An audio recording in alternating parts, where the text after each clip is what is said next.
Well, ladies and gentlemen, Luke is fantastic. I've already had a chance to speak with him, and the hours flew by, and I don't know where they went. And I really appreciate his work and his scholarship. He has taught at Parallax. He is a tremendous Gurdjieff scholar.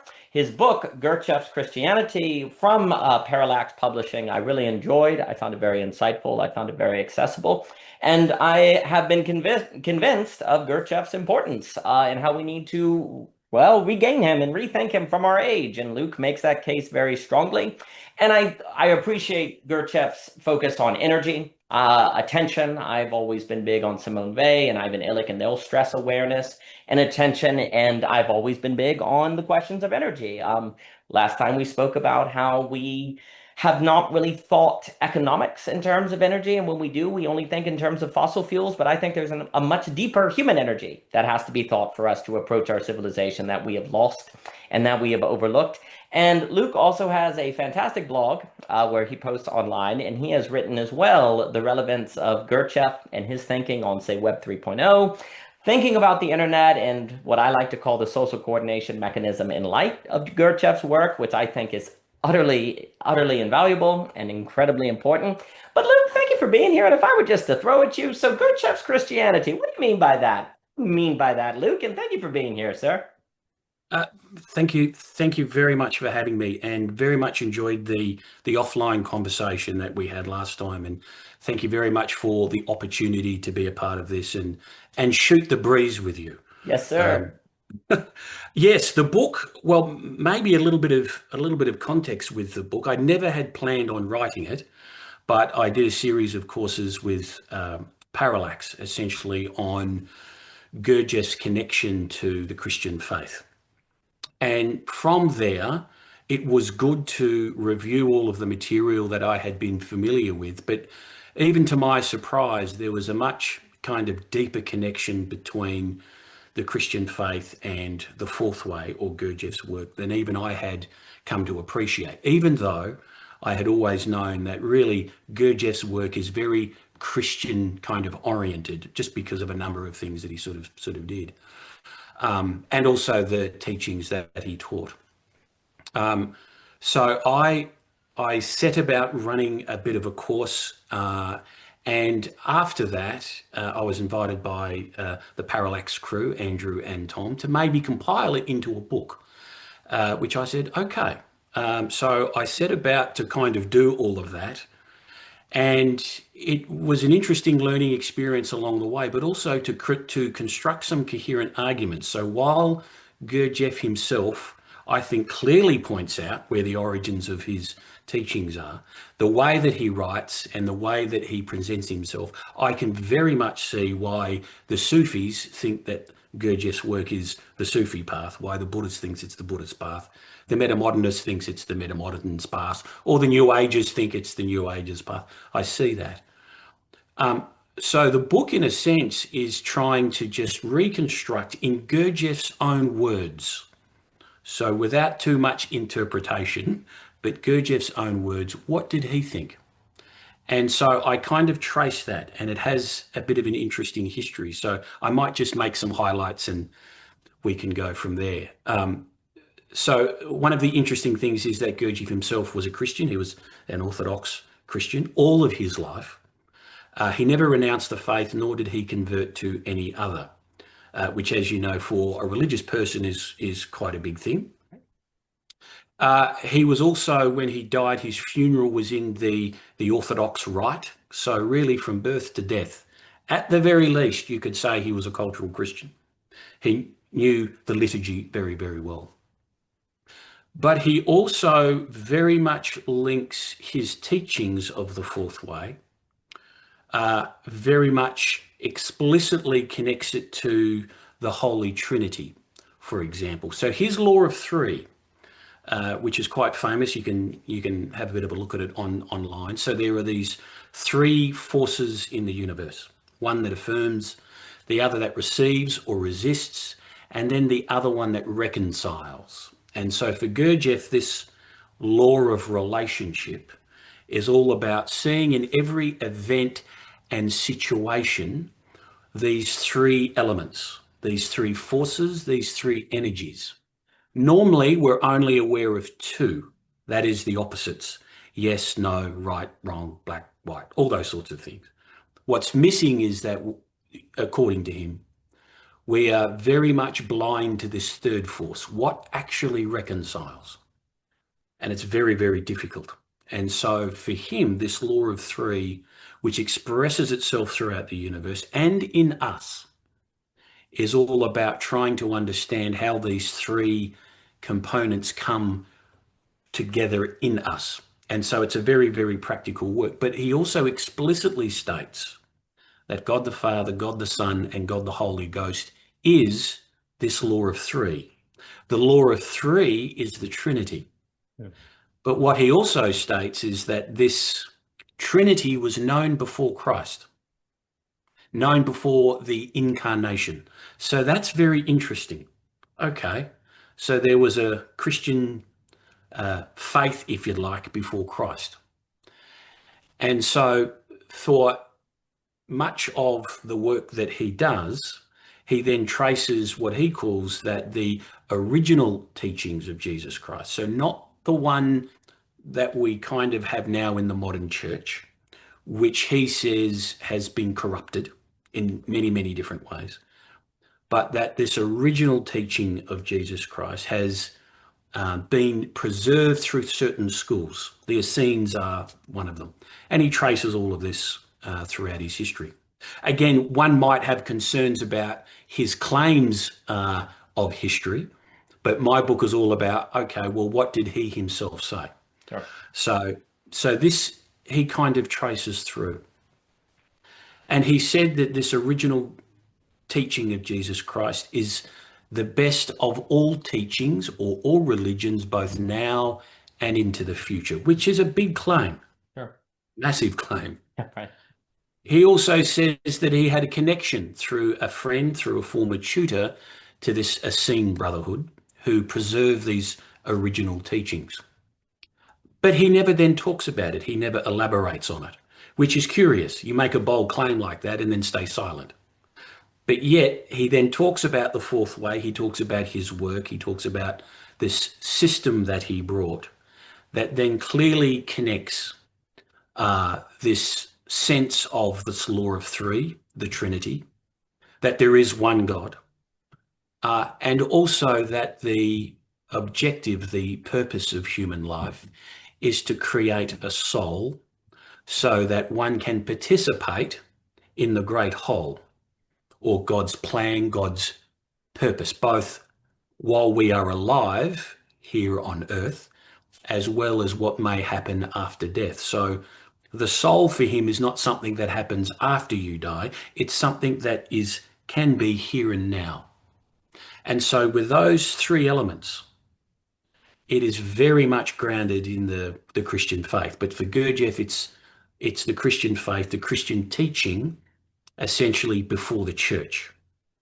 And so this becomes very interesting. Okay, so what does he mean by that? Well, what are all these essential Christian teachings that for him has been corrupted during the church, which he says is law conformable? Whenever you institutionalize anything, there will be inevitable corruption.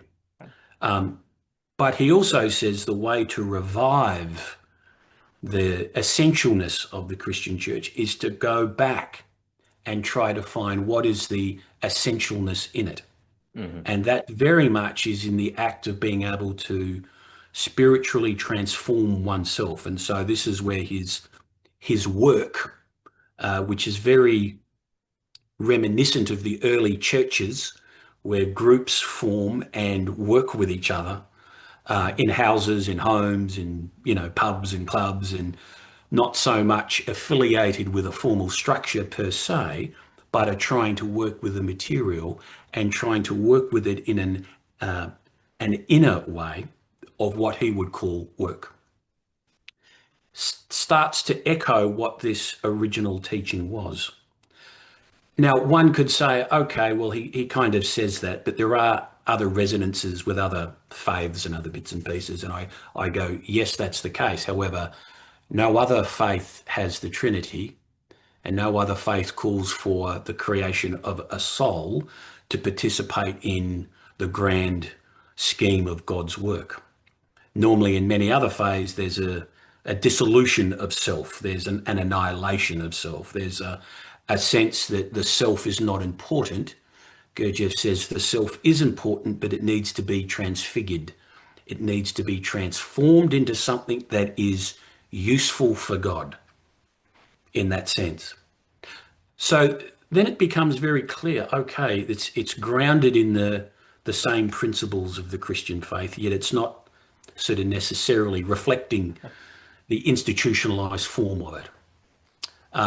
There's also some other history of where maybe this has come from.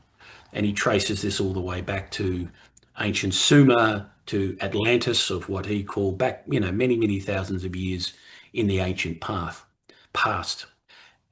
And he says that there's something interesting happened in the Sumerian times, whereby we had congregated in such a large grouping that all of a sudden there was a bifurcation, the two rivers, he calls it, in life, whereby because of man's complex, organized social structure, that all of a sudden there came this notion of masters and slaves. There came this notion that there was some elite group, and then there was essentially fodder for everyone else. And you can see this, sort of traced out through history, through kings and kingdoms. And, there's one guy that sits up the top and everybody else is the servant. And Gurdjieff goes through his books, particularly with Bulbsy Bub's Tales, on all of the unintended consequences of that. But he also says that the only way to help offset or try to balance that is by having a new notion of masters and slaves. Not masters and slaves in the sense of who has power and who has wealth, but in the sense of there needs to be at least a critical mass of people who are willing to transform themselves to become master of themselves, and by their very presence can help support something for those who are unable, who by their very nature, because they are unable, become slaves to the system. And the system takes advantage of it. So this is a very interesting thing. He says that there needs to be a compromise now. No, not everyone's going to be enlightened. Not everyone's going to reach what they need to reach. But those who are called, those who feel responsible enough, then have an obligation. But what does that mean for our modern world? And that's what he kind of came to bring. And he threw out all of his kind of material out there, and really, in a sense, put more questions for the future children of the earth, more than answering anything. But he certainly says this, that there needs to be an earnestness across this. And he put it in a language that was more appropriate for the time. And this is alluding back to what you had said around sort of energies. And in his cosmological framework, his anthropological framework, even his historical framework, is this understanding that this interplay, what plays out in this world, is really energies which are always behind the scenes, and it's not always obvious, because what we see is the expression of those energies in the material world. And so the difficulty is that we need to begin to see and understand in ourselves those energies that we can't often see in the world, but we know gives rise to the material interactions. And we need to begin to see this in ourselves, because it's a lot easier to do that, because we have this intimate access to what we call this inner world. So there's a correspondence that is required. I see what happens in the world. I see what happens to myself in the world. But can I also see the genesis of that with all these qualities of energies which are there, which help to catalyze what eventually comes out? So maybe an example, we've all been angry, right? We don't normally realize we're angry until we lose it, right? Something comes out, we we say something nasty or we let off steam. But that energy has been building for some time, at least for a few moments, if not weeks, hours, months, even maybe one's whole lifetime. And so, how does one begin to come back inside in such a way as I can begin to see how that arises in me? So, there is potentially an opportunity to do something about it rather than I don't see it and then it just explodes out of me. And we see this in the world. The world is often like a powder keg. We think it's all calm and all good until it's not. And then we ask why. And it's with all these unseen forces that we don't understand. And so this, in a sense, is the essence of the work. Well, we need to understand these energies directly. We need to see them directly so that we can understand them. And the interesting part is that he calls us three-brain beings.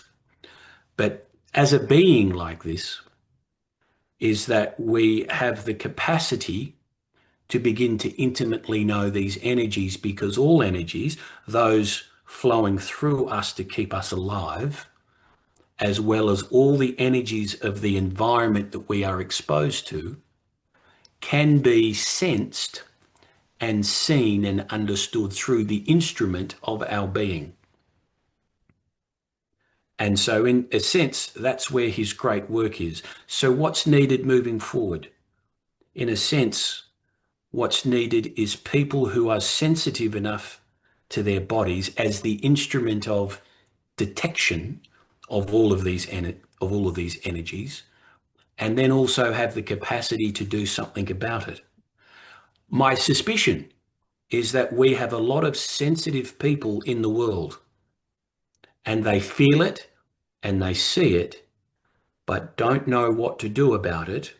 And so that then makes them either implode, go mad, have all sorts of mental illnesses, where in the past these people would have been revered because they were sensitive to something that most people are not.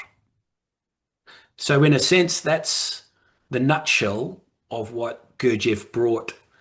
But he also said very clearly in Bulbsy Bub's Tales that our salvation, in the sense of our species, will require a cosmic intervention.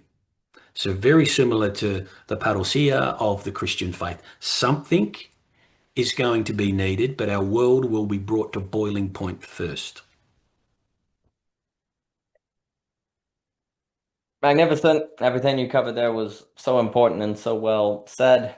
I will mostly probably use the language of energy in this discussion, and I know Gurdjieff uses a different terminology that's very important.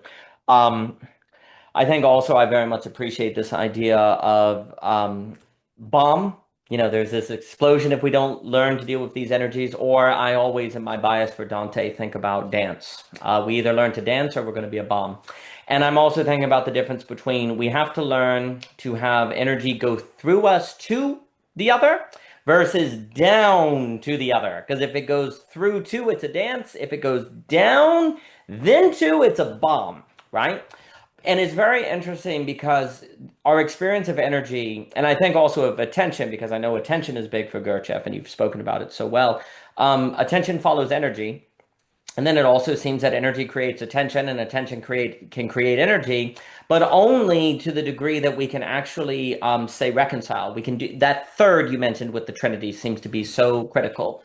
And also, I know in Orthodoxy there's an emphasis on God's energies. That's a stress, which is not necessarily the case in Western theology, which perhaps has been a mistake. Because when I think about, say, affirm and resist, and then I think about reconciling those. Well, isn't that a contradiction? You don't reconcile those. They cancel one another out. The only way, and this comes from my bias for Hegelian logic, who Cadell Last teaches on so well, and of whom I appreciate his work on. You can only reconcile two things that contradict with a human subject.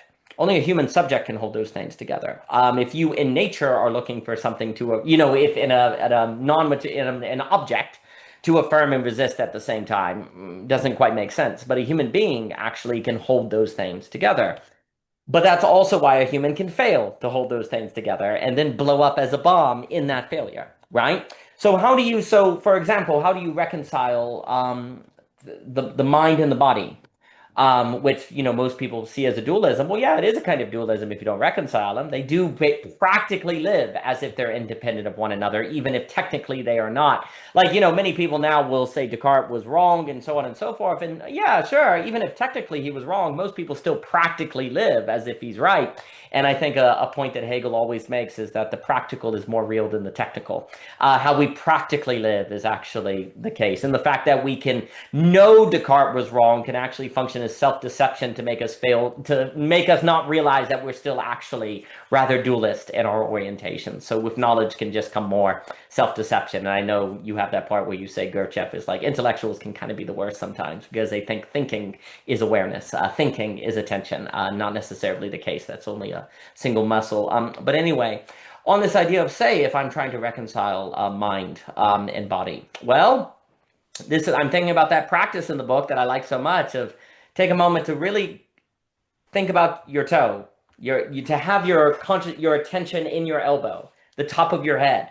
The reason why I bring that up is because with you were mentioning getting mad. So of course, where life has ways of throwing mad, and suddenly you have a voice going in your head, and you're just going through everything. And so I was like, wait,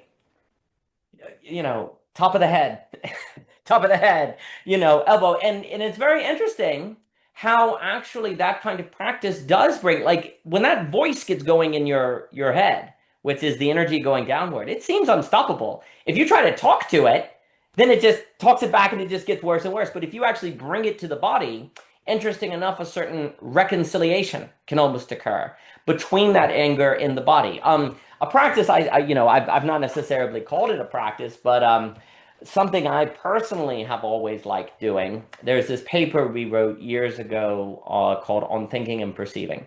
And basically the paper wants to argue that there's a difference between, when I'm looking at this bookshelf here and I'm perceiving it, I so quickly think about it that my perception is actually consumed by the thought instantaneously, right? Like when I'm perceiving the book, so much so that I don't even realize that this consumption has kind of occurred. So what I mean, to actually perceive the bookshelf, I have to like thoughtlessly observe it, like turn my thought off to actually perceive it. It's actually incredibly hard because your mind is so quickly trying to think about the bookcase now and consume it, right? And one of the reasons why this distinction is important, and much more can be said, is because I actually think human agency is found in the ability to divide perception and thinking, to have control over the perceiving of the bookcase and the thinking about the bookcase. But again, it just as soon as I'm perceiving it, I'm thinking about it. So one of the things that I've always, tried to do is when you find yourself unable to stop thinking, go back into perception and to actually try to not let thought begin again, because you find yourself going back into thinking just like that, just like that, just like that. And how actually working against that tension, well, you get control of your energy again, because I think so much with the energy, because when you have that voice in that's just going on and on and on and on and on, it is what? Draining. You get exhausted. And then what also can end up happening if it's, say, something at work, the way you can feel better is to go blow up on that person. Do you blow up on him and after it's like, I feel, yeah, finally I told him. Yeah, well, your business is destroyed now and you've lost your client base. It would have been better not to have done that. But you absolutely see, I think it's just incredibly practical. You absolutely see the loss of energy, the creation of a bomb, if you don't actually figure out how to reconcile these tensions. And it is a third. You can't, I don't think you reconcile resistance, for example, by adding affirmation. It's like, oh, it will balance out or whatever. It's not really a balancing. It's more of an actually channeling, a redirecting, a taking that energy, and instead of it having going down where you just become this clutch and blow up, it's like, well, how do we dance with it? How do we move it out into dance? And I think if we as human beings, like, if we really, there's a kind of almost Occam's razor to it, where if we really think about the human as the key thing we need to think about is energy direction. That health, practices, prayer, religion, all of these things are kind of questions of that. Like ethic, my dear friend Thomas Jockin is doing a course on philosophy and health. And he would like to argue that health is the doorway to metaphysics. That when you look at Aristotle and you look at Plato, their understanding of health, which entailed virtue, basically metaphysics was not possible without virtue. It was not possible without health, because without that, you didn't meet the condition to experience the metaphysics. You couldn't experience the forms, which makes me think of Gurdjieff with attention and energy. If you don't have that control, you literally can't experience the forms. You can't experience reality unfolding in its fullest way. And so Jockin has been stressing the relation between health and metaphysics, and then of course virtue is more tied to vitality. It's not merely about ethics so you can get check marks. It's about vitality, right? And on that point, it just makes me think, and then I'll throw it back at you, on this idea of the institutional church, and energy. And I do think, again, there is something very interesting about, say, the Book of Acts, the Holy Spirit, and this notion of the early church. So the whole idea, there's a distinction in belonging again, where we talk about a system versus just kind of a community, right? So a community works because people talk to one another, and we negotiate and we figure out what's going to happen, right? So it's organization with a human element. A system is a way to organize people without a human element. You program it. So in a community, you negotiate. In a system, you program, right?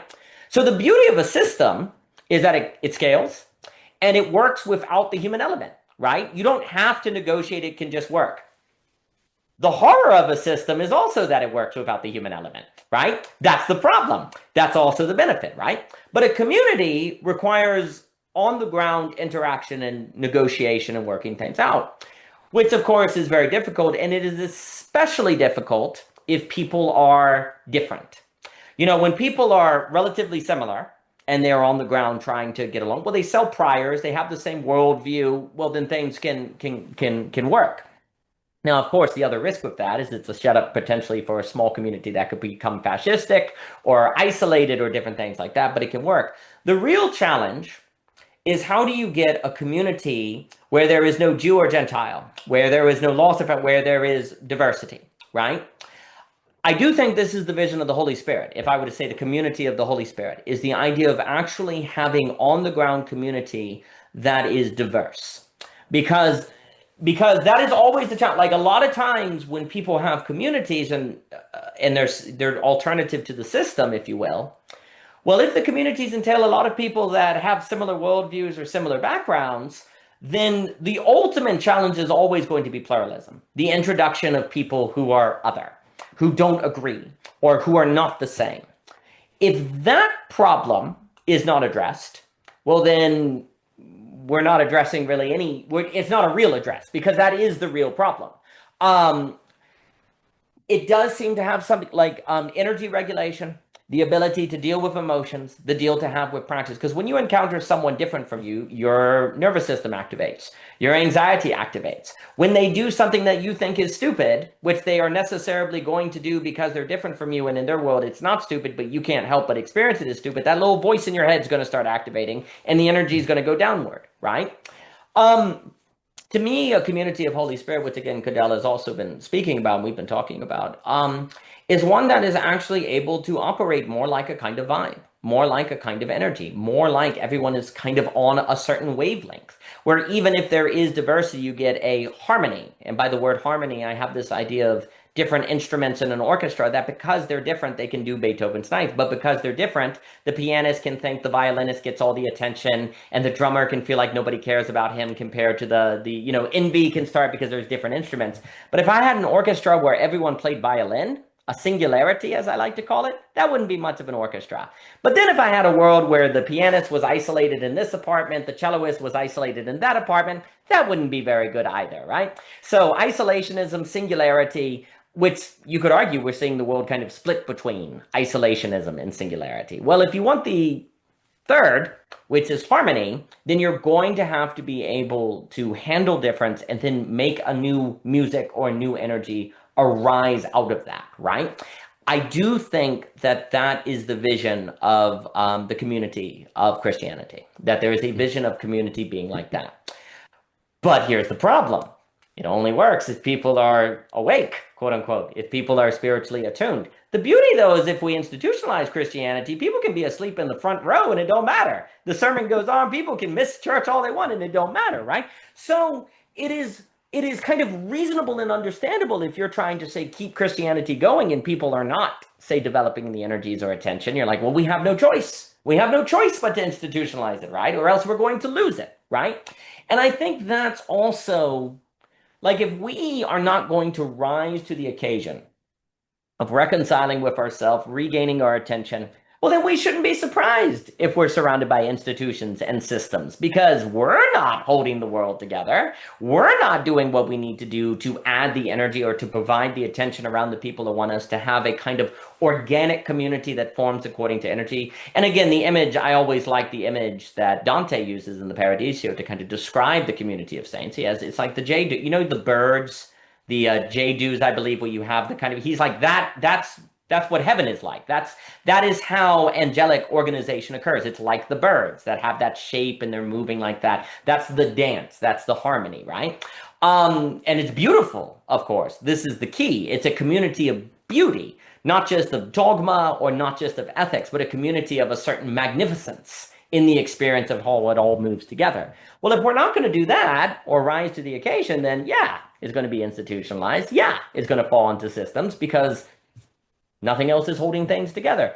Now, if we're in an age where our systems and institutions are failing, well, then we have to rise to this occasion. But I think Gurdjieff pointing toward the need of a certain leveling event, a certain catastrophe to awaken people, that does seem to be historically the case. I have many more notes, but I will pause and throw it back at you at any thoughts on anything, Luke. No, no, thank you.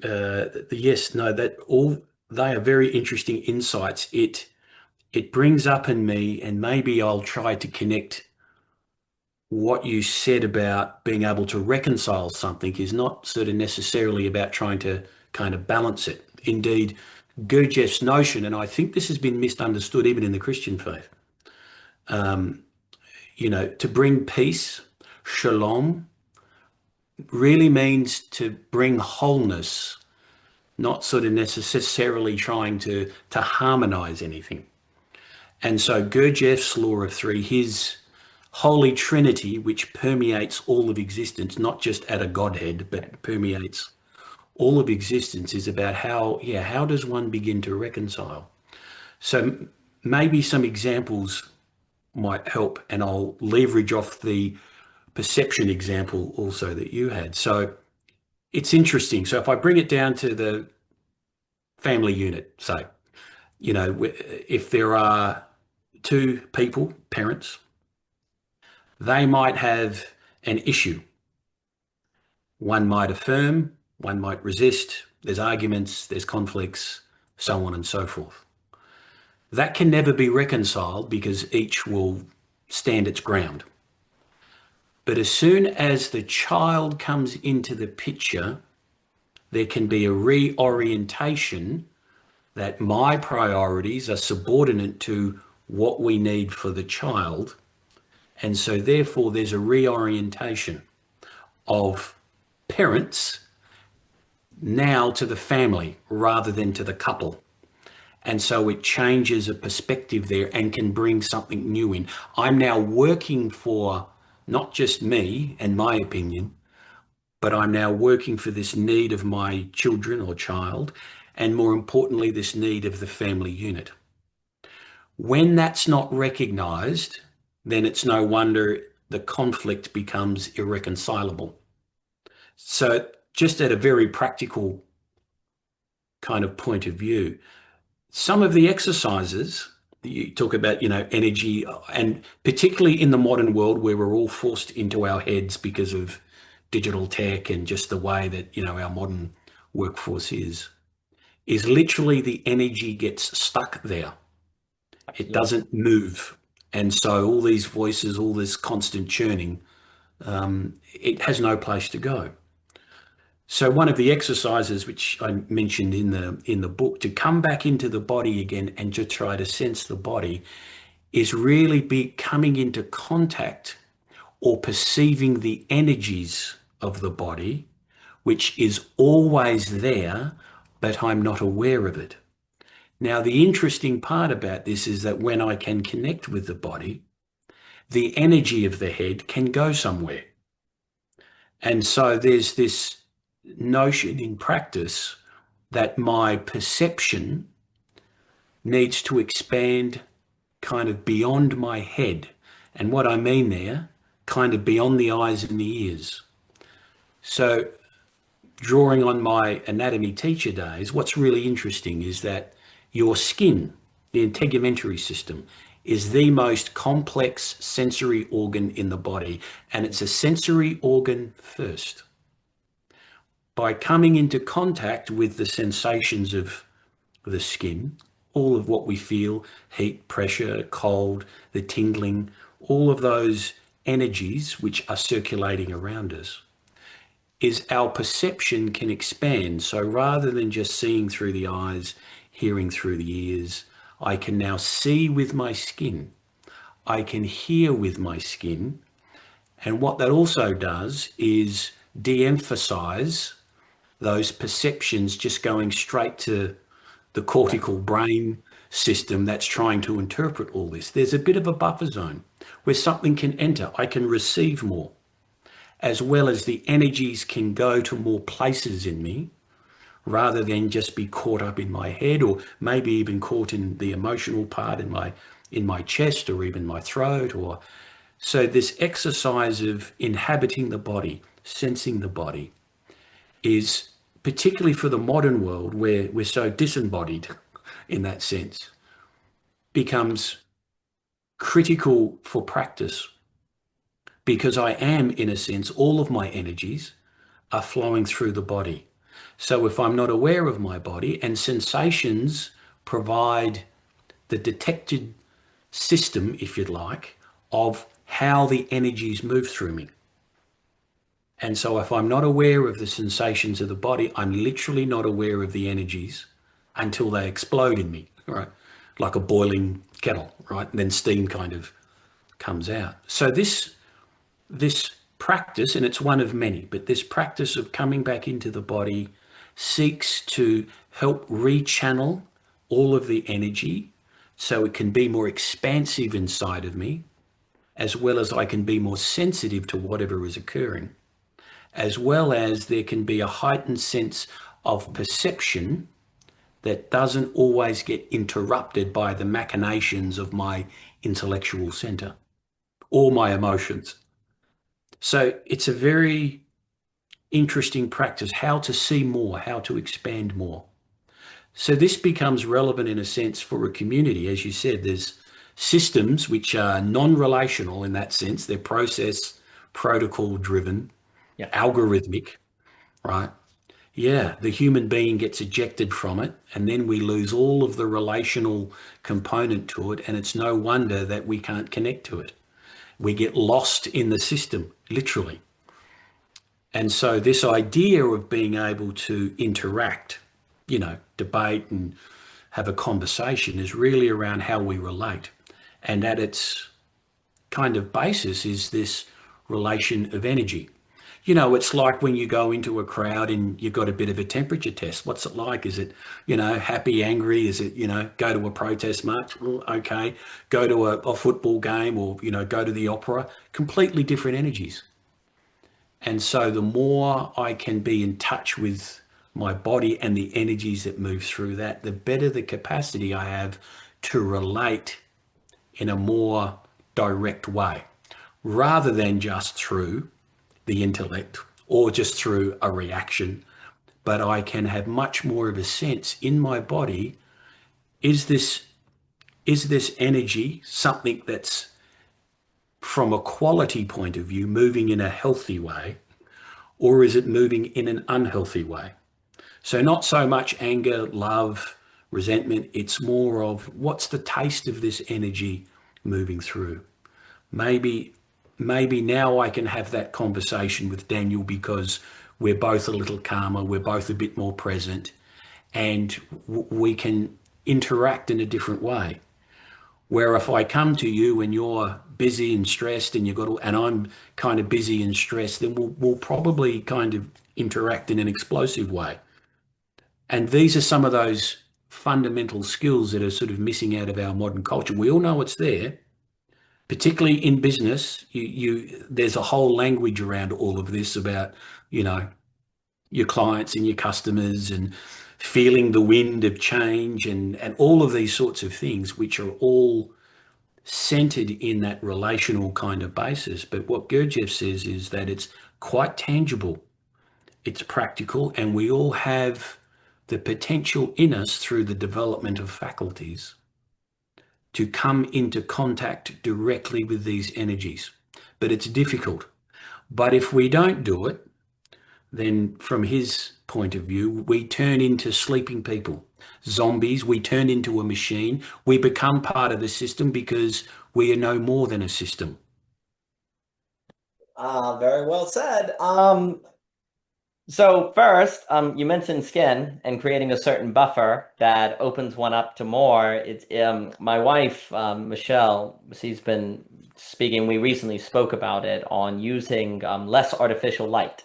Candles, red light, different things like that. And we had a discussion on and we, a long time ago, we did we read and spoke about In Praise of Shadows by Torgansky, Japanese philosopher, different things. And, kind of this idea that the loss of the shadow is architecturally, environmentally a disaster for atmosphere and vibe, but actually also because we are shaped by our environments. If the way by which we see things is a light switch where we just turn it on, metaphorically, that goes for the intellect, right? Where a fire, oh, it's dark, you have to work with it, it's dangerous, you have to be paying attention with your body, it trains you, it creates a certain buffer that makes you actually use your entire body because you're feeling more, you're trying to see more with your eye, you're actually trying to think less, you're trying to pay attention more. Just using less artificial light magically has a way of moving you toward attention. And it does open you up. And it's almost like you've never been in your kitchen before. Wow, this is the first time I've been in my kitchen after 20 years because I'm using a candle. And it is very fascinating. Well, without getting too much into it, because every time I bring up Ivan Illich, I'm this close to going for a long time. Ivan Illich basically is in many ways suggesting that without various buffers, like intentional limits that we place on ourselves, then we end up, he wouldn't, I actually like to think of Ivan Illich with game theory, which is weird, but I really like to do it, because I think what he's showing is that rather it's in schooling, rather it's in health, rather it's in work, etc., so forth, if you simply do what is most efficient, you actually end up in suboptimal results, nasty equilibria. You end up in less efficient situations. Of course, Marcuse famously in One Dimensional Man talks about the traffic jam. If everyone is in a hurry to leave then everyone gets stuck, right? Everyone does what's rational for them, which is leave the office quickly. But if everyone does that, then you get a traffic jam, right? Which doesn't make much sense. And so likewise, if you actually do what's efficient, then you actually get inefficiency. And that's always kind of the irony of game theory. Now, I'm extremely critical of how game theory is taught because I think game theory in universities is taught to justify systems. Because you say, well, if we see what all the individual units do as rational, we can get the supra-rational understanding of what to do, which is going to be on the systems level over all of the individuals. Well, I think it actually can be taken as an insight into what individuals should do so that they themselves actually become able to avoid suboptimal results. Like if you understand, wait a minute, if I always use electric light, I lose the ability to think of thinking as anything more than the technological essence that Heidegger talks about, something where I just flip on the switch. If I actually use a candle, I can get reattuned to thinking about thinking as the unfolding of a mystery that I have to use my entire body to attend to. Oh, well, then it turns out that this limitation is actually really, truly efficient. Like the limitation is actually truly good. But the problem is, where does that idea even come from? All of this always comes to certain paradoxes. Like you have to have attention to know you need attention. The problem with ignorance is that you don't know you're ignorant, therefore you experience ignorance as being correct. There's a concealing that is always occurring and that's going on, right? And you could say that perhaps the responsibility of your preachers, your spiritual guides, or et cetera, so forth, is to not let you forget. Because once you forget, you're going to forget you forget. And that's where, to me, the outsourcing of that responsibility of, dare I say, the leadership to the institution, that's when you're done. Because once you do that, the institution, by definition, is that of which is making you forget. It is that of which is leading to that. And then I think that problem of you can't know when you don't know also points to why people like a Plato or an Aristotle is Bergson, Augustine is stressing memory, that the loss of memory is quite dire. Also, as you were speaking, it also just makes me think of, unfortunately, too, the system really has no incentive for you not to blow up. Because if the human being actually blows up, doesn't that just mean I'm so glad we have the system? Because every time human beings get together, they just screw everything up. So in a way, if we take like a Landian, and Mikey Downs does very important work on Nick Land and capitalism, et cetera, so forth, like this idea that basically the system is operating according to its own autonomous logic to replace the human being. It's not like it's a conspiracy or anything. It's just its own emergent behavior does this. Well, then under that structure, there's no incentive for the system to train people not to blow up, because the more that humans prove they aren't able to get along, the more that just proves we shouldn't have humans involved, right? And so in a Yeah. kind of devious sense, the system perhaps even has incentive for us not to learn these abilities, because it would actually make us more dependent on the system and make us more glad in it, right? Which Well, would it's be, it's very much the justification of slavery yes, it is. on all and every level. Oh yeah, absolutely. Because when you read reports or letters of people that talk about slaves, it's like, no, slavery is good for the slaves because they couldn't handle freedom. Like without us, like that's always been the justification of slavery. When you read letters of the Confederacy in America or different people, there's this kind of idea can be that actually slavery is a gift for the slaves, right? Like, man, the system is a gift for the people that put to sleep. Because look, when they get along, all they do is hate each other. All they do is blow up. They can't handle their own energy, right? Yeah. Which suggests that it is very important to always have agency in your logic, because if not, some logic will capture you and it will do your thinking for you. So make sure you have agency in that. But to have agency in that, one needs to gain these capacities that I think Gurdjieff is pointing to. I think also basically the center, if we continue on with the notion of the system with the kind of Landian notion, which would kind of suggest the system, basically the logic of it is going to be fungibility, as Marx talks about, kind of exchangeability. Like you can exchange any human with any other human being. In a very odd way, the equal sign is the opposite of relation. If I equal you, there is no us, Sure. right? Yeah. So the equal sign, which my beloved Alfred Korbowski always stressed, there's no equal sign in nature. No two things equal one another. They might be like one another, they might be similar, but actually there is no such thing as equal. And Leibniz was big on this to suggest that reality is necessarily geometrical. And it actually would be the great Anthony Morley has a wonderful book on Leibniz analysis of Citas, where basically Leibniz argues that no intelligibility is possible without three. Like all intelligibility requires three, because otherwise, well, I could go into the argument, but that will take 20 minutes. But basically, all intelligibility requires a law of three, because you can't get geometry. There's no such thing as one. There's no one, because what would that be? A vacuum? There's actually no two, because if there's two, then there's a relation, and thus three. The moment there's two, there's three. And Plato, I believe, says the same thing. And so it's actually not possible. Algebra 1 and 2 can be imagined, but they can't be experienced. You can only experience three. You can't actually experience one, because if you're experiencing one, there's something experiencing it, right? So this is also, though, in a funny way, the law of three and three in general, which for me is the basis of metageometry, to use a fancy term. That right there, the only, like 1 and 2 can be imagined. And we actually end up in 1 and 2 when we are disembodied, because if you're embodied, you're in three automatically, right? So another way to say a weird phrase, I like to say that algebra is created while geometry is discovered, and algebra that is discovered is able to be brought into geometry. But algebra without geometric relation is spurious, ultimately. Not that doesn't mean it's bad, it just means that it's imagined. And imagining can be good as long as it doesn't lead to a collapse of the energies in oneself. But the point is that the equal sign, which is a logic of making two equal one, two is so there is no two, there's just one because it's equivalent, right? That is the opposite of a relation. A relation means there are two that always relate, therefore the third, but never collapse into one another. Well, that right there is a tension, just like the reconciling we were talking about, where you've got to figure out how to maintain three. Well, that's really hard because the reason why it's very hard is where is similarity located? Where is similarity? Similarity is not in nature. Two things are not similar. They are themselves. Similar is a judgment of a subject of a relation. Similarity doesn't exist. Leibniz wants to argue that when Plato talks about form, he's talking about similarity. That the forms are similarities and forms don't exist in nature. They're fundamentally metaphysical.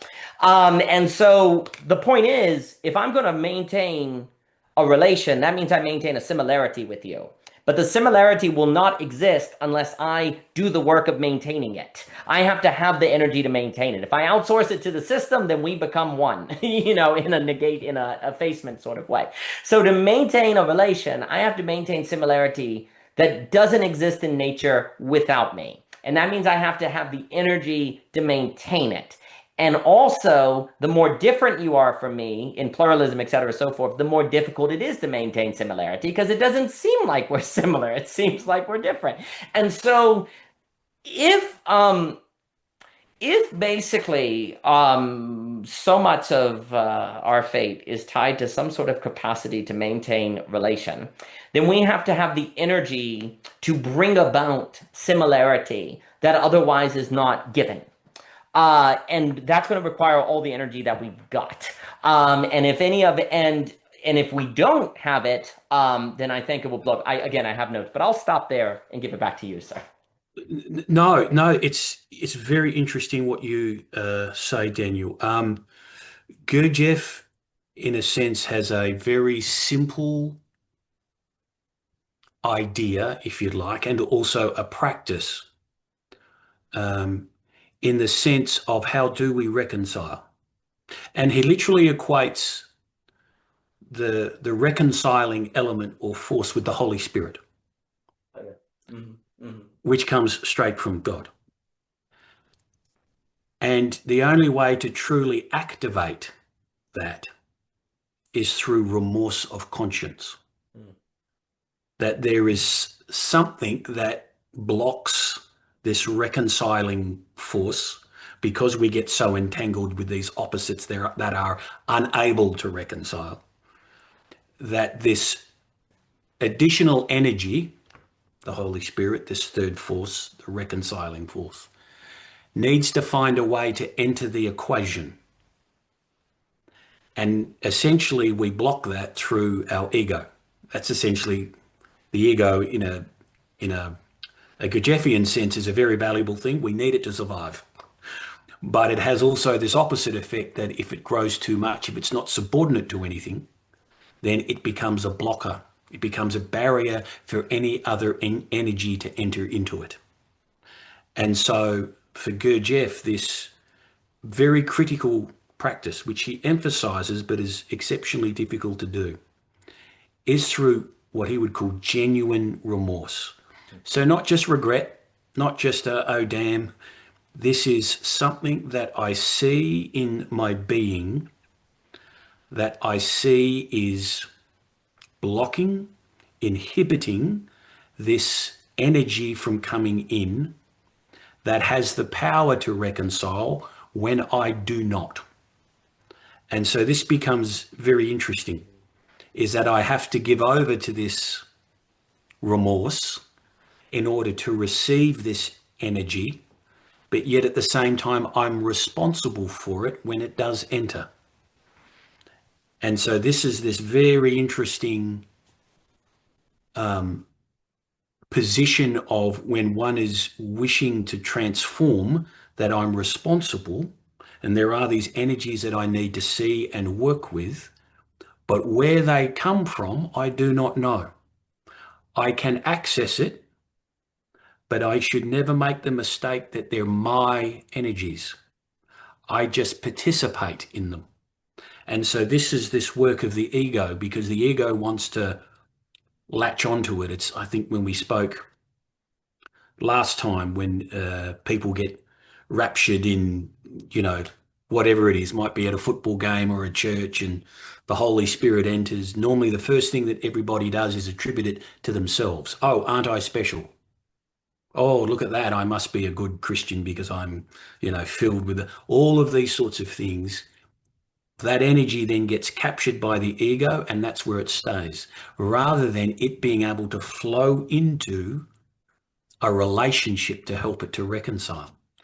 So the two most kind of difficult things on planet Earth, it's not trying to stop wars or anything like that. It's saying, one, I'm sorry, and the other one is saying, I don't know.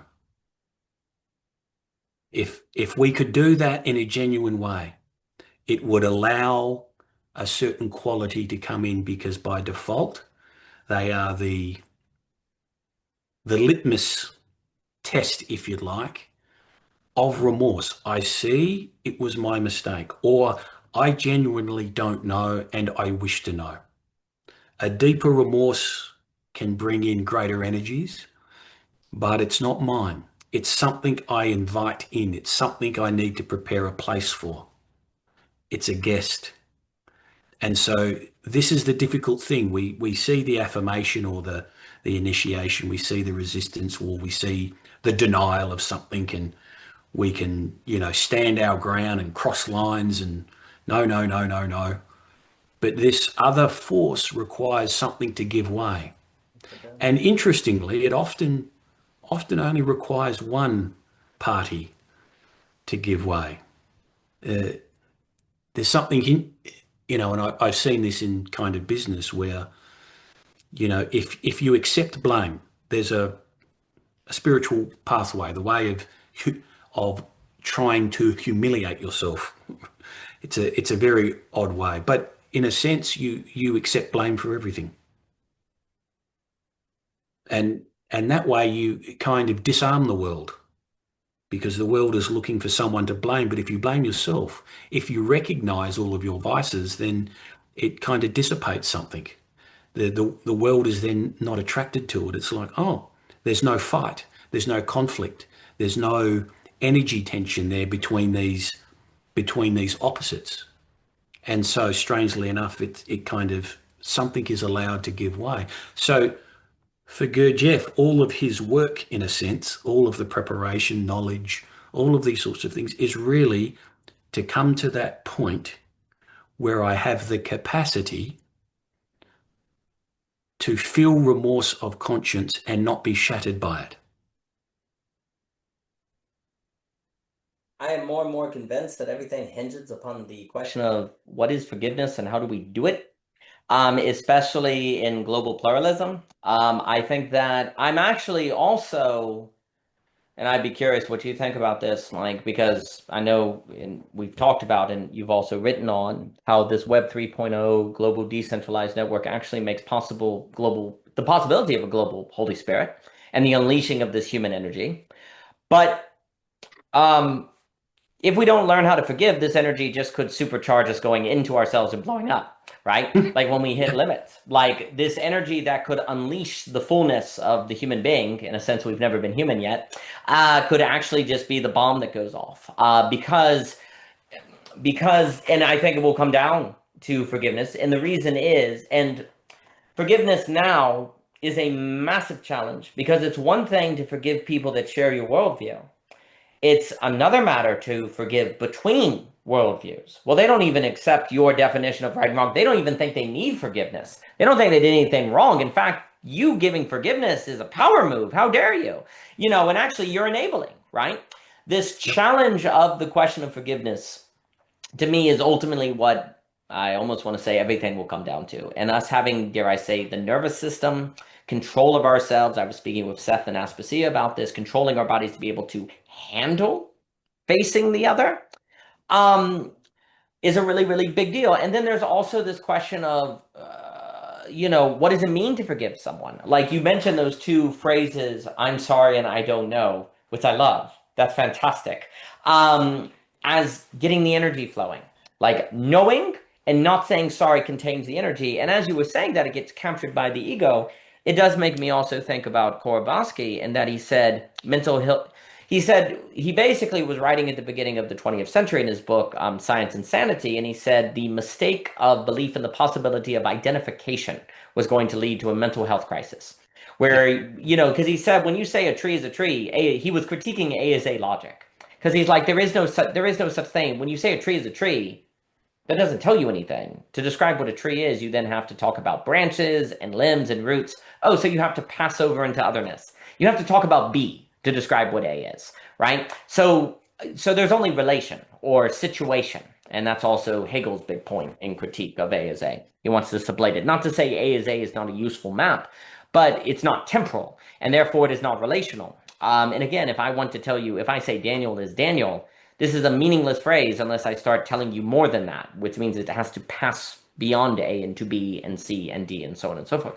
Well, it's funny to think because captured by the ego is a certain freezing up. Identification is a freezing up. And Kowalski actually thought our language was full to the brim with identification. Nouns. There are no nouns. There should just be verbs. There's processes, right? So our language is actually changing us into capture, right? And it's all about a certain flow and the ability to say, I'm sorry and I don't know. Well, here's the issue. I've never met someone who thinks they don't say sorry. I've never met someone who thinks they know everything. Like if you ask them, "Hey, should you apologize?" They all say, "Absolutely." If they say, "Hey, do you know everything?" They say, "Absolutely not." But it's in their bodies. Because when you say, "Oh, you don't know," it's like, "Yeah, certainty is impossible." "Oh, okay. Well, I think the government's doing a good job." What? What? You hear it in their tone? You see it in their eyes? Like we carry certainty in our body. Likewise, we carry unforgiveness in our body. We might say we forgive someone, we just happen to stop talking to them, or we just happen to not see them as much, right? So the truth is in the body, really. Yeah. Certainty, as much, people say they're postmoderns and, that there is no such thing as truth, but most people I encounter are actually very much not relativist in their bodies, in their tone, in how they talk, right? They very much have an idea of what is right. But that means certainty is not just a problem of the mind, because certainty, there's a different, I make a distinction between certainty and confidence. Certainty is impossible. You'd have to shrink the world into your vision. But confidence is how you say, this is what I believe, and I can handle I can, certainty is for those who don't have confidence.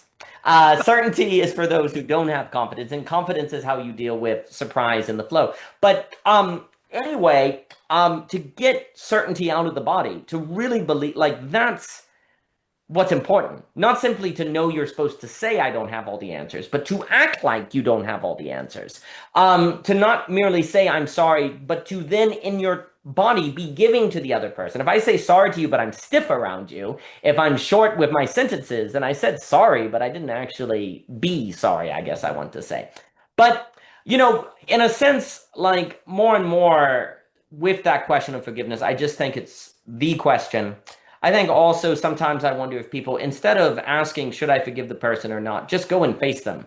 Just go force yourself to be in front of them and let your body do the work. Like let your body, because like you said, like, and then I'll throw it to you, this mysterious way in which if you take on the blame, like Zosima and Karamosov, like if you take it on, there's a disarmament that occurs. I think sometimes the problem of forgiveness, we intellectualize it, we think about forgiveness versus do forgiveness. And that's actually where we get into so much trouble because we don't put ourselves in the environment of facing the other where this mysterious disarmament can be possible. Now, we also may just blow up because we haven't done the training and we haven't done the work. But I am increasingly convinced that forgiveness is so much will come down to that. And I also really like what you're saying about genuine remorse. I think there is something very powerful about that practice because it opens you up. Like there's this feeling of a certain missing out or letting pass by. Because you'll see people who overcome something and go, "Oh my gosh, I was so bitter for all those years, and for what? For what?" Right? And and then there can be a genuine remorse of what was lost. But no, I'll throw it to you. I very much think there's power to reconcile. But then, yeah, well, I said I passed it to you. I will, I promise. The third thing is also really, really critical because if you have two things that are fighting, well, then they're just going to do this forever. But if there's a third, well, now there's a way that they can come together. Where this, they Yeah. can't overcome the difference. So the third, and that's where the ego, if everything gets captured by the ego, you're doomed because there is no third. There's just you. If the energy is just you, like the spirit is just you, wow, I'm so magnificent, then you're stuck. But if it's not you, if it's beyond you, well, there is this possibility. Without a third, there's no possibility of new geometries. There's no new geometry that can enter the frame. There's just what's given. A third introduces new dynamics because, well, once you get a third body problem and you can't predict what can occur and there's surprise, right? Third, once you introduce a third, there's unpredictability, which people would say, oh my God, that's horrifying. Well, if you're stuck in a bitter relationship or anger, you want unpredictability because what's predictable now is just rage blowing up in anger, right? Like when you're in a bad situation, unpredictability is a gift because it means something new can emerge out of it. But that's what the third can add. A third adds unpredictability, which means that there can be a different direction. So I think, and Jochen and I, we discuss beauty all the time, the strike of beauty and the spirit or the geopadia, as Michelle Javier and Jochen were speaking about, is so important. But I'll stop and throw it back to you, Luke. No, I agree with you. To forgive, to really forgive requires as a prerequisite what in the Gurdjieff work would be called remorse of conscience. What should be in the Christian faith is sincere confession. There's this sense that I need to come back and acknowledge my shortcomings, my imperfections, and with that I need help. Um, that can be a prelude to forgive, which in a sense, to forgive really means to give in advance. What Mhm. am I giving in advance? I'm essentially offering something. I'm saying, I don't know. I'm sorry. I've seen that whatever part I've played in this has gone horribly wrong, and I'm accepting and being responsible for it. Just that alone allows the energy to move in a different way because our bodies carry our history. And like what you were saying, when someone does forgive or let go, that it changes them in a physiological way because it's all held within the body. So to forgive, in a sense, that practice, and I mean to genuinely do it, not just tick a box, is absolutely essential for health. It's essential for the body. And so, if anything, to forgive should be a selfish act that I need to heal and I need to find a way to forgive. Otherwise, I can't carry this around. If I carry this around, it's like cancer, it will kill me. And so that becomes quite critical. But in order to enable to do that, I need another perspective. I need another quality of energy to come in. Otherwise, I'm just caught in this endless cycle of blame, of victimhood, which comes down to what you were talking about in terms of identification. And for Gurdjieff, the modern world is a pathology of identification. We're all victims. All mental health can come down to I'm identified with something, whether it's a disease, whether it's someone, something, whatever. But what's not acknowledged is, well, that's not you. So leave the noun to one side, right? It is something of a temporary nature, like anything else. But in our modern medicine, you are the diagnosis. You know, it's as I said, it's in people's language, as you alluded to last time. I am depressed. No, you're not. You're going through a state of depression, and this too shall pass. But as soon as I'm identified with it, then the energies have no way of coming in because I've stopped it, like with the ego, like with everything else. So, in a sense, these energies of the body in a concrete sense.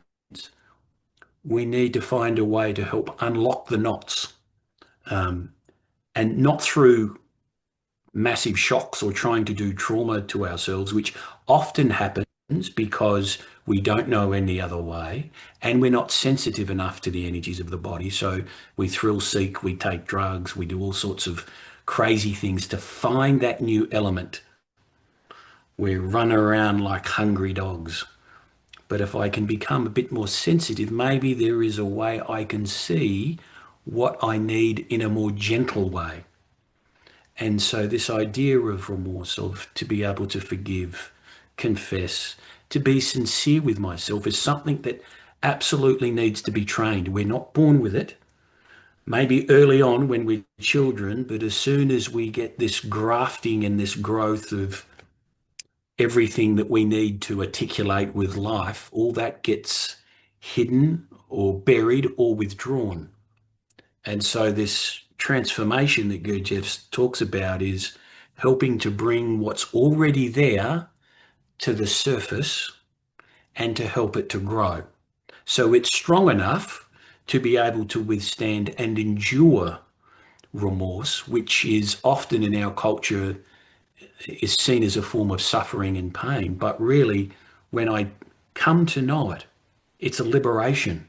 I've seen something has entered in which can change me in a fundamental way. It brings something that nothing else can bring, and more importantly, nothing that I can bring to the table. But yet I can open the door to it. And that's scary. It's scary because I have to face that, I have to confront that there is something else that I do not understand that can help me. And yet I'm also responsible for it when it comes into me. So being human is difficult. Absolutely. And I think that move of I do not understand, but I am responsible for it, is a what I would call a non-rational move that is the only way to avoid suboptimal results. Because when people like don't forgive someone, it's usually rational. They hurt me, therefore it'd be irrational to hang out with them. It is Yeah, rational. It yeah. is just logical to get rid of them, to not speak anymore.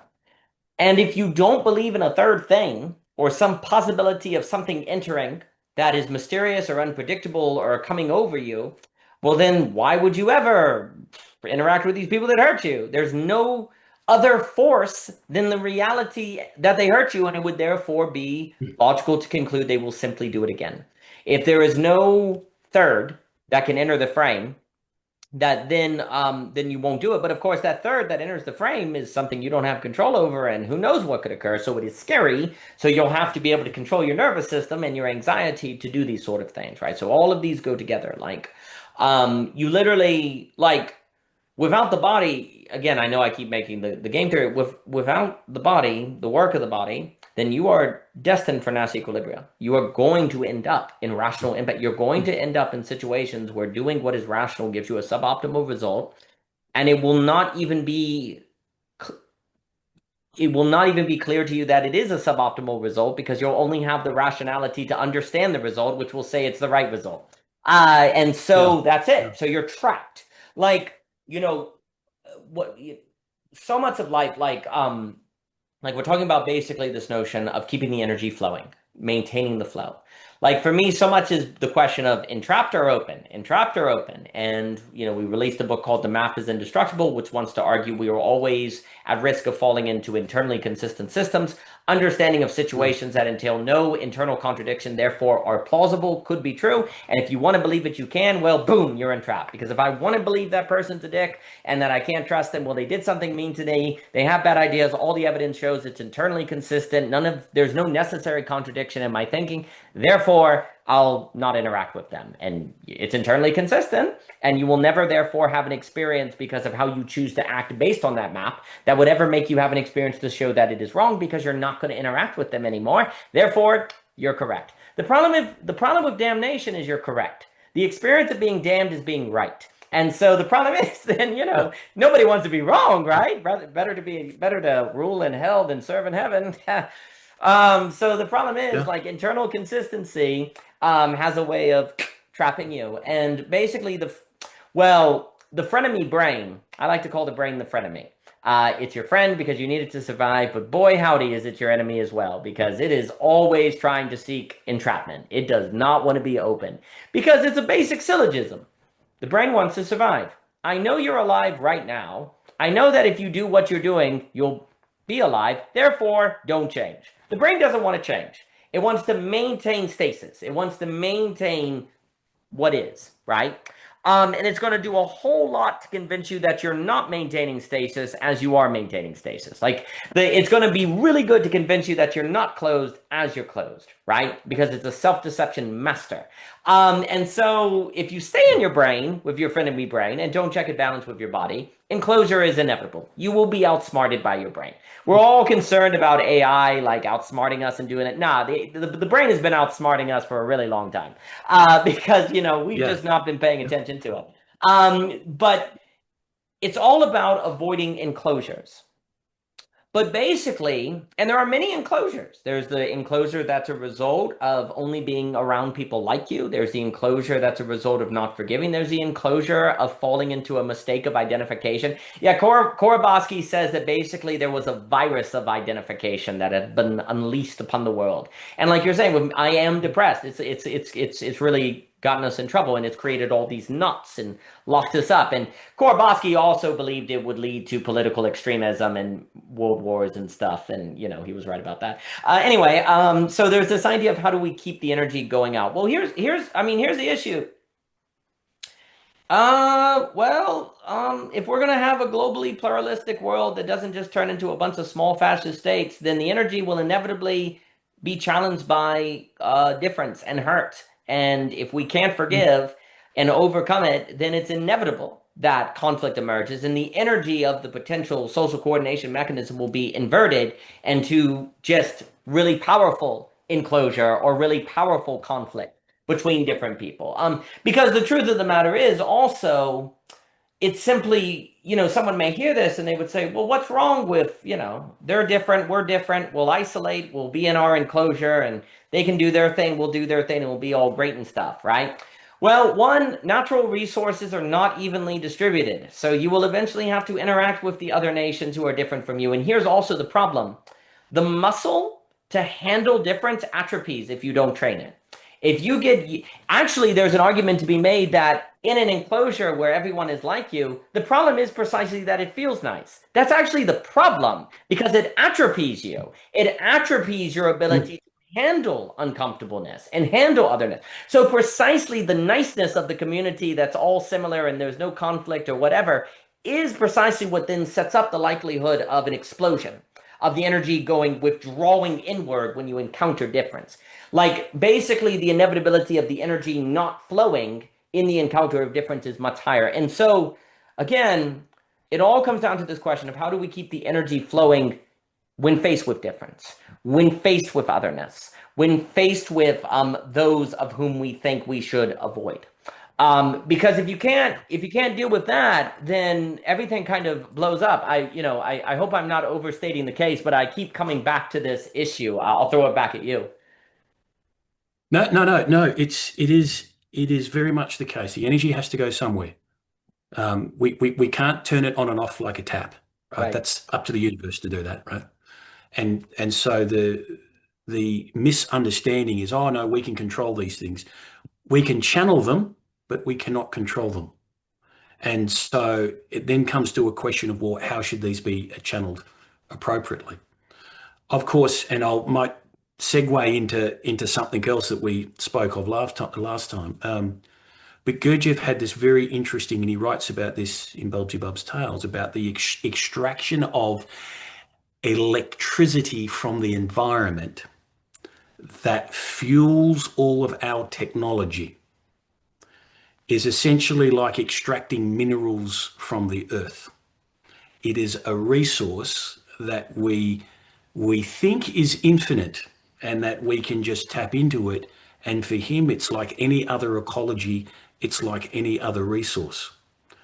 And so that becomes interesting in this kind of data, sort of the internet age, is that we now have all of this technology around us, which is fueled by the very thing, and he calls it some other special words, which is critical to our life force and also the development of what he would call a higher being body or a soul, or this way of being able to contain and understand and channel these higher forms of energies. And what he had indicated was that if we keep doing that, if we keep extracting at this incredible rate to fuel all of this technologies, we are literally depleting ourselves from the very thing that essentially can help us ameliorate and reconcile, because we are depleting the very energies which are in us. And of course, the human body is an electric body. Any key process that we have in us, whether it's electrons, ionic compounds, electron chain transfer, whatever it is all governed by this electromagnetic energy and force, what we would call light, which of course the Bible has plenty of references to light and the light of man and light of the life and all of those things.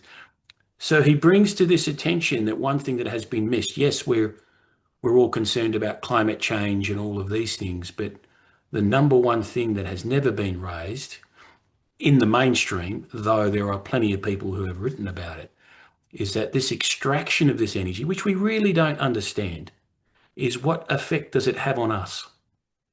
And what does this mean for us? So all of a sudden, it becomes urgent, this question of energies, this question of, well, what flows in me? Because all of these sensations, all of these energies which come into the body are mediated by light or electromagnetism in some way, shape, or form. And so there must be some effect on us in some way, shape, or form. And so this becomes now very interesting because there's something very tangible here, like you were alluding to earlier on artificial light. He calls this extraction artificial, right? It's not natural. There's something we're doing to the environment, taking away something. And as you said, there's an ecology that if you take from one side, then by default, it has to be made up somewhere else. And so there's this, again, this kind of reconciling force. There's this, if I extract, it needs to be made up. And the only reconciling element in this is us.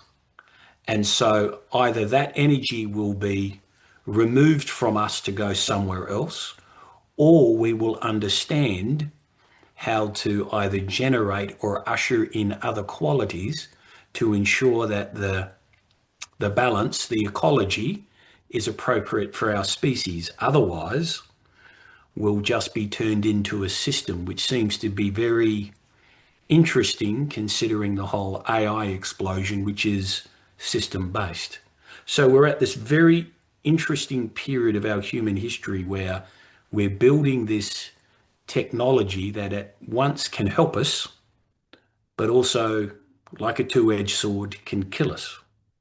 And Web3 and all of the kind of distributed networks and how we interact and exchange are very much the same. It can help us by reaching in to corners in a distributed way to help with resources and trustless transactions and all those sorts of things. But at the same time, it has no relational element. And so therefore humans get ejected out of the equation. So we're painting ourselves into a corner. So from a spiritual perspective, this isn't just about singing Kumbaya. Now, the very inner work that we do could have a planetary effect. Completely agree. So first, what you were saying, and this is so important, that energy is not controllable, it is only channelable. Like I can't get rid of energy, right? I can't like turn it off. Now we're convinced because we're always using the light switch that we can, right? So we're like, well, I may hate this person, but when I get around them, I'll just turn it off and it will go away. No, you won't. No, you won't. But I think people tell themselves that, right? Like you either learn how to make that energy flow by forgiving them or overcoming this, like whatever this looks like, facing them to start, or it's going to blow up. You can't turn it off. The energy can't be turned off. This is very important. What you were saying about the energy, and I couldn't agree more. Then we have the question now of, will the internet be used for higher being, higher being man, or will it be used for Nick Land's technological singularity? I think this is the absolute choice. This is up to us. At our calls, as Mr. Luber and Andrew, they would say on their work, Alex and Andrew, they do a wonderful book on story theme. Anyway, so it's very interesting because when we talk about energy here, I am also thinking about in psychoanalysis, where I'm thinking Freud, Lacan, Philip Reeve, etc. So forth. There's this idea of the drive. And the drive is immortal, as Cadet will put it. It will not go away. And desire is immortal. They won't go to get away. And drive and desire are strongly tied together, right? And basically, what has happened is because we haven't learned how to direct drive toward higher being man, or I would say the Nietzschean child will be talked about in Belonging again, the absolute knower, etc. In the Hegelian sense. Well, then basically capitalism comes along and says, well, don't worry, I'll extract that energy that would otherwise destroy you into the system. I'll direct it toward products, etc. So, because you have this thing that's, you can't turn off. Desire and drive and desire are not the same, but they're tied together. I've always talked about intrinsic motivation. That was the phrase Bernard and I would talk about, and the need to cultivate intrinsic motivation. But drive kind of starts in desire, if you will, because we want things, and we just can't not want things, right? We find ourselves desiring. It starts with instincts, but then it goes to so on and so on. Well, if we don't know, like the way I use my language, what I would say, if we don't know how to sublate desire into intrinsic motivation, like if we don't, which is going to be higher being man, if we don't know how to do that, then the energy would go down, right? It would go downward and just create bombs, and we'd kill each other and blow up. So capitalism came along and said, we know what to do. We'll offer you products. We'll offer you things to channel that desire, and we'll extract it out of you. But if we don't do that, you're just going to get everyone killed, right? And this is where Francis Fukuyama comes along with his book on the end of history, and critically, The Last Man. That phrase is so important because he's saying, yeah, what neoliberalism does is turn us all into Nietzschean last men. There are no supermen, there are no ubermen, but that's okay, because we're not going to get world wars anymore. Because basically the idea was, capitalism said, we're going to make sure there are no more world wars, because that last one almost got us all killed. And we almost all got nuked. So we're going to make the entire world neoliberal to deal with the Washington Consensus. And it extracted energy. It extracted your drive and desire. And if we don't know how to elevate it in the way that we're talking about with Gurdjieff, this is a pretty good strategy, because otherwise we're just going to get each other killed. But here's the problem. Drive, and now I'll say energy, I'm using it because they go together, I think. I think what psychoanalysis is getting at with energy, it's all kind of going together. Well, it is being extracted into AI, which is the logic of capital in the form of artificial intelligence, as Nick Land says, and it will replace our humanity. And also, the loss of this energy is leading to what Tyler Cohn says is the great stagnation. The economy is just going down. It's stagnating. We're not seeing wealth creation. I'm very critical of how economists talk about creating demand. No, we don't create demand. We stimulate demand. We have no idea how to create demand because we have no control over our energies. So we can't make our own demand. And so this problem, basically, which I think this extraction of the energy has been kind of used as a certain sort of, well, let's just keep humanity from killing itself. The amount of time that would work is running out. And in fact, the world that gives us is, some people have called it a meaning crisis. It's a mental health crisis. It's nihilism. And also socioeconomically, it's not sustainable because wages are collapsing. We can look at, again, the stagnation thesis, et cetera, so forth. So we have to regain we have to regain our energy, which is tied to regaining our attention. But if we do that, we could very seriously end back up in World War III if we're not able to deal with forgiveness, if we're not able to keep that energy flowing. So we're like, We got to keep the system from extracting our energy because that's going to get us all destroyed. We need to cultivate it ourselves. But then if we don't know how to channel that energy, then it's just going to go inward eventually and then blow up on a global scale. But we have to take the risk, I believe, like the regaining of themos, as Owen will say, like the regaining of the tripartite soul, that fire, that energy of being alive, right?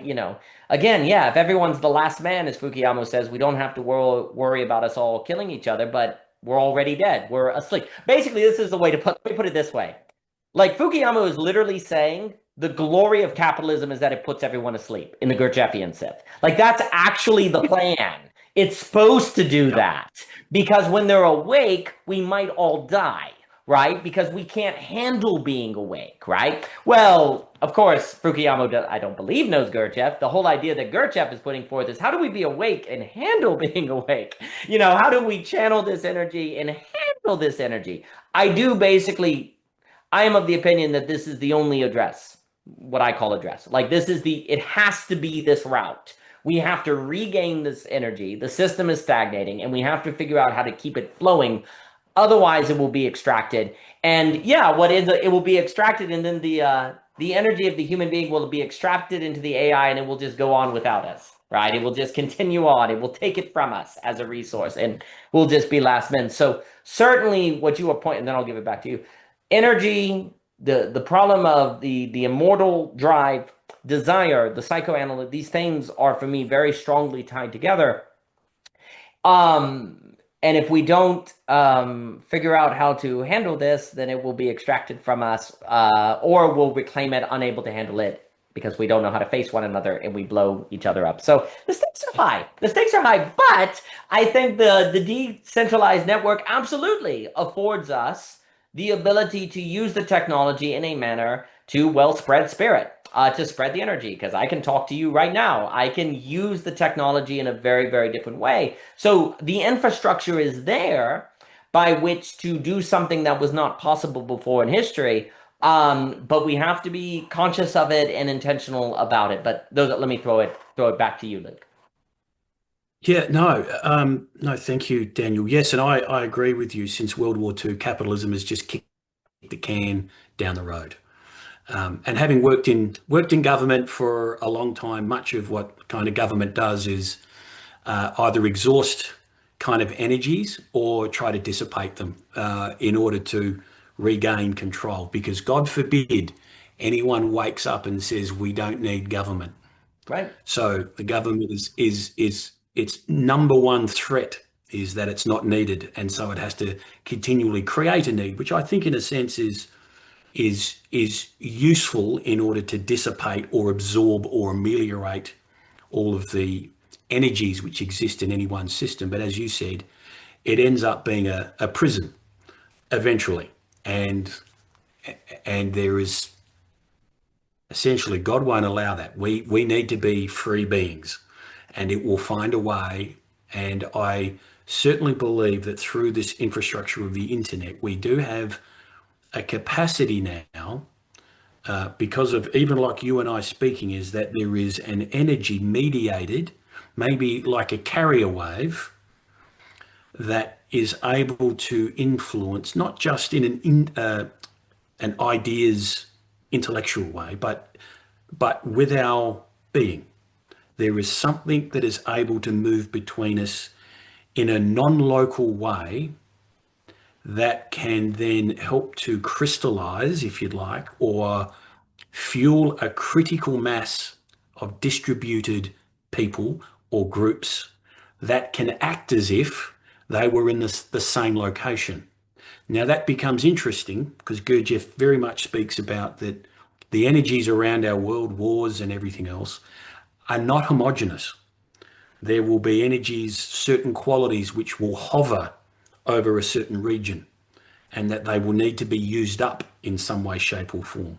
He talks about this with wars, with flus and colds and viruses, that they will move and evolve depending upon the region across the planet. So to ameliorate some of that, How do you then kind of distribute, re-channel all of this energy? Well, one way is through this structure that we now have, whereby we can talk to people that we would never be in contact with, exchange various qualities of energies if we're sensitive enough to redistribute.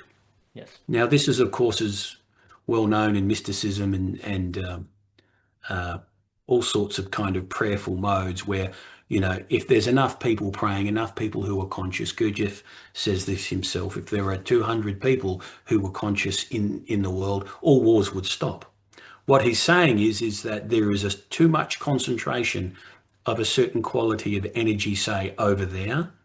And if we can begin to siphon some of that out and put it over across here, we then ameliorate the risk of anything happening. Yes. But it requires a consciousness. It requires people who are actively working. Otherwise, the alternative is put a system in place. Generally, that system is either overreaching government or the war machine. And so we don't wish to be caught between that. But yet the task is very difficult. And I think in one of my blog posts, I called it the next great work. It is the great work of how do you help and educate people to see that this technology that we've got, we need to consecrate it. We need to make it sacred. We need to see that it is using an energy which is sacred for our very life, literally. So we are more careful and sensitive to it, Hmm. and thereby literally change how the energy moves across the globe. And in a sense, anyone can do that if they are coming to it in a different way. But at the moment, you just see it's algorithms and people blowing up and getting heated, and so that energy has to move through the wires, literally. So this is a very interesting point in time, and I feel that all of Gurdjieff's work was kind of, in a sense, leading to this, even though he didn't know about the internet, though he spoke a great deal about data, electricity, a great deal about ecology, that this is all interwoven, and yet we can be the active mediators in this, but we must come to it consciously. And it can't be just with one brain or the other. It needs to be with all of us, this wholeness. We need to be sharp of mind, otherwise it becomes a prison. We need to be soft in feeling, otherwise it becomes a reaction. And we need to be very much inhabiting the body, so all of these things can flow in us that might allow us to come at things in a more sacred and impartial way, which is incredibly difficult to do. But he said, what's the alternative?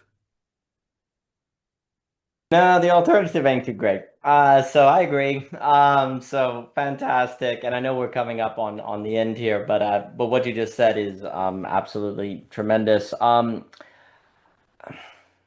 Through most of history, like when you read a book like Randall Collins' Sociological Theory of Intellectual Change, when you look at a lumen cybernet, like there's this idea that the social network, if you grant me this phrase, basically, yeah, like makes the world, right? So if you, Bloomsbury Group, the Apostles, the Scottish Enlightenment, these are collections of people that were in a certain place at a certain time that were able to create these network effects that dramatically change the world, right? But you for most of history just happened to be, you just needed to be in the bar where Human Smith and Ricard Reed and everyone was hanging out. What were the chances of that, right? Not very high, right? Well now, basically because of the internet, there's the possibility of a non-geographically contained network effect that we have no idea what it would do because we haven't seen a Bloomsbury group that was simultaneously connected with a Scottish Enlightenment apostles, the golden age of the Ottoman Empire, etc., so forth. We don't know what that could do. We do know that seemingly the power of these groups is connected to, well, their diversity of interest. If we have a literary Virginia Woolf, economists, Keynes, Bertrand Russell, etc., like this seems to be very powerful. and seems to do a lot. And again, most of these groups for most of history did require colleges because you needed to gather people to bring them together, and they had to be in the same location to meet. But now we can do it with the internet. I think the question becomes, what is the right relation between the one's local community, local environment, and the online space, and to use these in the proper way, right? I think that's actually a live question that has to be thought, like how to use this technology. Like more and more, Michelle and I have been thinking about how do you use these technology to benefit your immediate locality? Like how do you use these connections with someone like the energy that is created in these spaces? How do you then Yes. keep it from being concentrated on the internet, right? You actually, because there is a way in which it could be, I actually think that can happen because you can have these wonderful conversations with people online. And so you don't even have the urge to figure out how to do it with your neighbor or the butler because you'll just wait till Wednesday when you can do it online. So you could have a concentration of it online. Luckily, if it's recorded, then there's the possibility of people seeing it, and there's a modeling of the energy that then other people can enact in their own life and go, wow, there are people that are having these kind of interactions who are just meeting and they're not getting paid for it and they just value it in its own. That kind of can give them permission to do it. And I think that's Yeah. a big, big step. But then the question is how to even perhaps more bring it into the local. Now, I don't want to moralize that because, but there's something about that that has to be thought, I think. I think making the text sacred is very much the case. I think this using this network for the next great work, I think that is the case to kind of find that critical mass. Um, because again, like for most of history, the people of whom perhaps benefited from network effects were going to be concentrated in a Cambridge. They were going to be concentrated in these particular geographic areas. Well, that would hurt. Concentration hurts flow, right? Like if you don't have distribution of this kind of character of spirit, then it will get trapped. Like the flow won't, the energy won't flow in the proper way, right?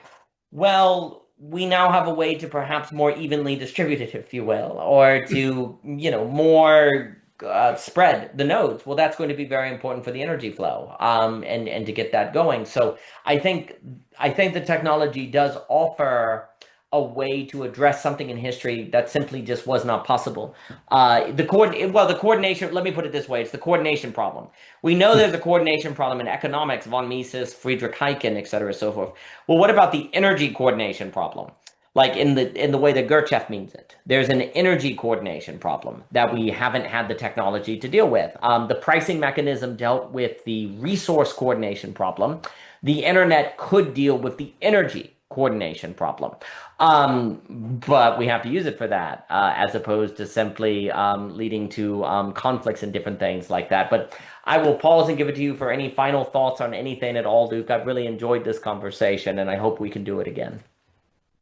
No, thank you very much for having me on. It's been wonderful to have a conversation with you, and it just brings so many more questions alive for me.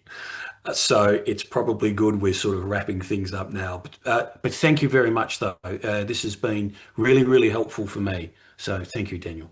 Well, I've enjoyed it, Luke. And again, everyone, it is Gurdjieff's Christianity from Parallax Publishing. I also highly suggest his blog. I will put the information in the description for the video.